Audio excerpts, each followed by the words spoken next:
नमस्कार, आप सभी का संस्कृत साहित्य चैनल में स्वागत और अभिनंदन है। आज हम कवि कुलगुरु कालिदास विरचित रघुवंश महाकाव्य के प्रथम सर्ग के 46वें श्लोक से लेकर के और 50 श्लोक पर्यंत तक अध्ययन करेंगे।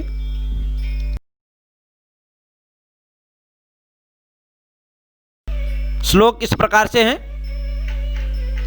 काव्यभिख्यातयोरासीत् व्रजतो शुद्ध विषयो हिमनिर्मुक्तयोर्योगे चित्रा चन्द्रमसोरिव तत्तद्भूमपतिपत्नी दर्शयन् प्रियदर्शनः अपि लङ्घितमध्वानं विबुधेन बुधोपमः सद्दुष्प्रापयसा प्रापद आश्रमं श्रान्तवाहनः सायं संयमिनः तस्या महर्षि महिषी सखः वनान्तराद् उपावृत्तै शमितकुशफलाहरै पूर्यमाणं मदृश्याग्नि प्रत्युद्यातैस्तपस्विभिः आकीर्णं ऋषिपत्नीनाम् उठजद्वाररोधिभिः अपत्येरिव निवारा भागधेयोचितै मृगः भागधेयोचितै मृगैः।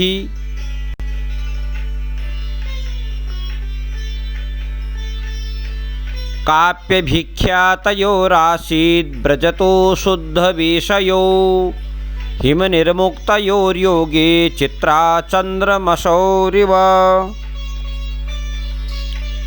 प्रस्तुत श्लोक का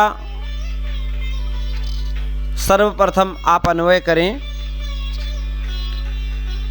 और कह रहे हैं कि व्रजतः शुद्ध विषयो तयोः हिमनिर्मुक्तयोः चित्रा चन्द्रमसौर इव योगे सति कापि अभिख्या आसीत् तयोः सुदक्षिणा दिलीपयोः। प्रस्तुत श्लोक का संदर्भ आप इस प्रकार से लिखें।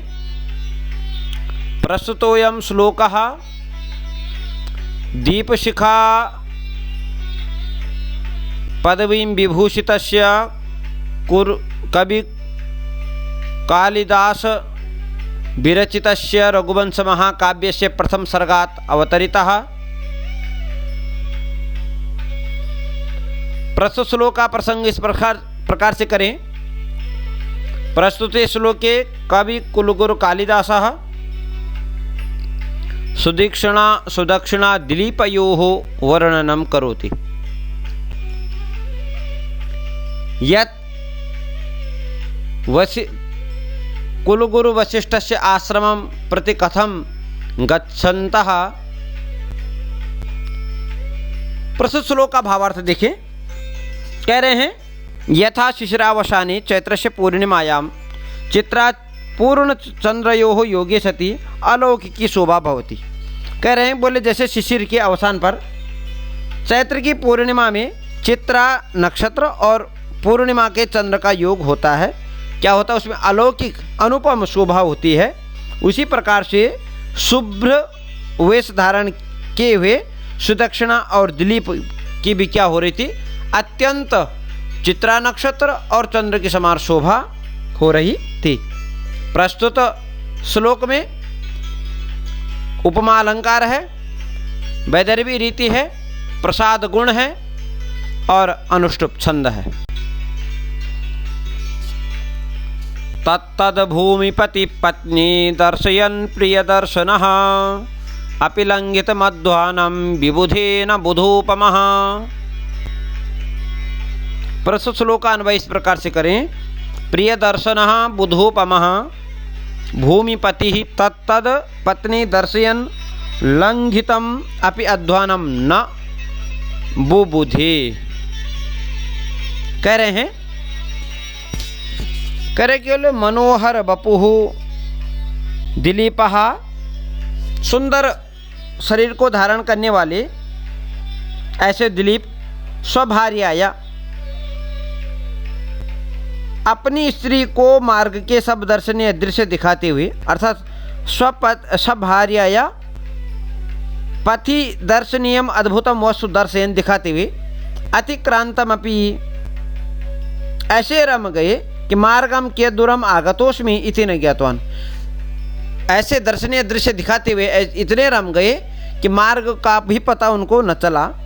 तो प्रस्तुत श्लोक में संदर्भ प्रसंग पूर्वत रहेगा, उपमा अलंकार है और वैदर्भी रीति होगी, अनुष्टुप छंद होगा और प्रसाद गुण होगा, जिसके बारे में आपको पहले ही बता दिया गया है।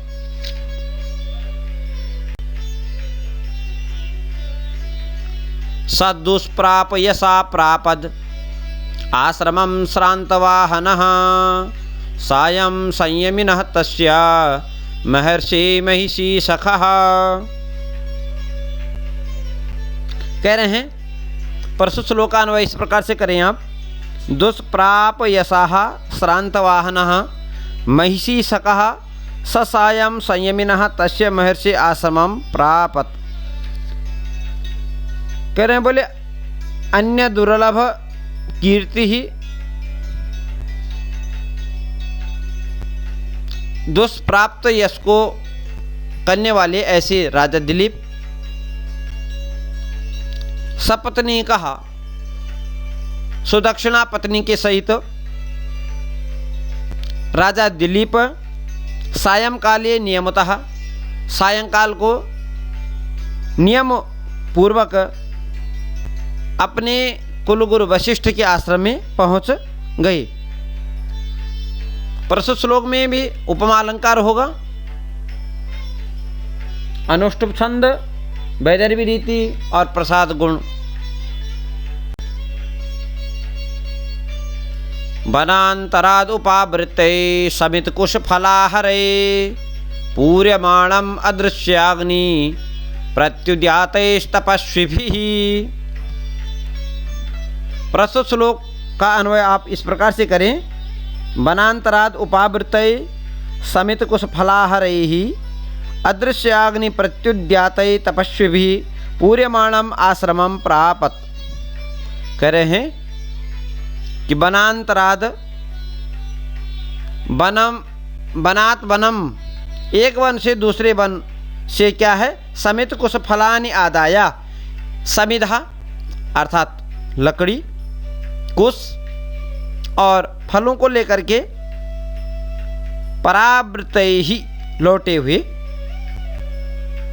तपस्वी भी, तपस्वियों के द्वारा क्या हुआ था, वशिष्ठ आश्रम क्या हुआ था, भरा हुआ था।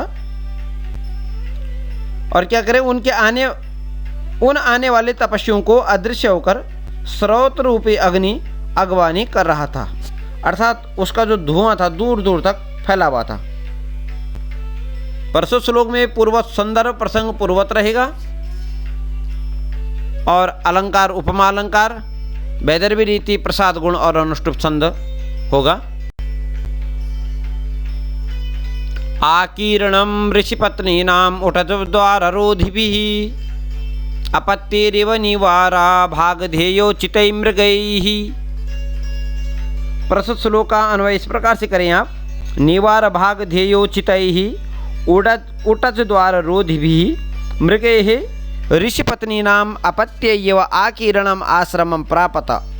ऐसे आश्रम को सुदक्षिणा दिलीप पहुँचे जहाँ क्या था, कह रहे हैं कि ऋषिपत्नीनाम बालकाः यथा उठत द्वारम रुद्ध्वा, ऋषि पत्नियों के बालकों के समान तिन्नी के चावल खाने के अभ्यासी।